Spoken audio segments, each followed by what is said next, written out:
మంత్రులు ఎలా తయారయ్యారంటే ఇక్కడ తగిలితే దెబ్బ ఇటు ప్లాస్టర్ వేసుకొని రెండో రోజు ఇక్కడ వేసుకుంటున్నారు.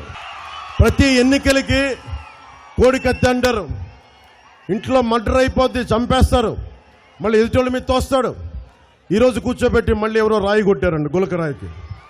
అంటే వీళ్ళకి అర్థం కాంది, ముఖ్యమంత్రికి తగిలితేనే దెబ్బ, జగన్కి తగిలితేనే దెబ్బ. సగటు భవన నిర్మాణ కార్మికులు ఆకలితో మలలాడి 39 మంది పైగా చనిపోయారు. ఆకలికి వాళ్ళు ఎవరితో చెప్పుకుంటారు? భవన నిర్మాణ కార్మికుడు ప్రాణం కంటే నీ గులకరాయి దెబ్బ ఎక్కువ. నీకు తెనాలి సభలో చెప్పాను, అమర్నాథ్ అని గౌడ కులానికి చెందిన 15 ఏళ్ళ కుర్రవాడు. నాకు నిజంగా కులం చెప్పడం ఇష్టం లేదు. మానవ హక్కుల ప్రకారం ఎవరికి దెబ్బ తగిలినా, ఎవరికి జరిగినా తప్పు తప్పే, ప్రాణం పోవడం ప్రాణమే. నేను మానవ హక్కులను చాలా బలంగా నమ్ముతాను.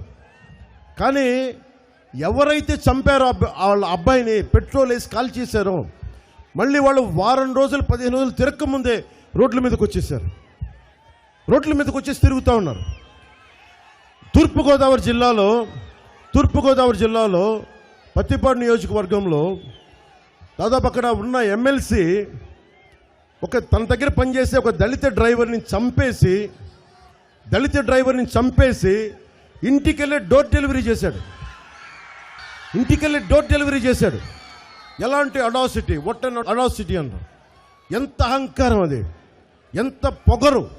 అంటే చంపేసి నువ్వు డోర్ డెలివరీ చేస్తే ఏదైనా చెల్లిపోద్దా?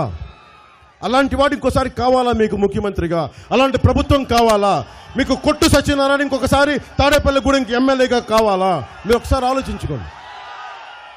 ఈయన దేవాదాయ శాఖ మంత్రి కొట్టు సత్యనారాయణ.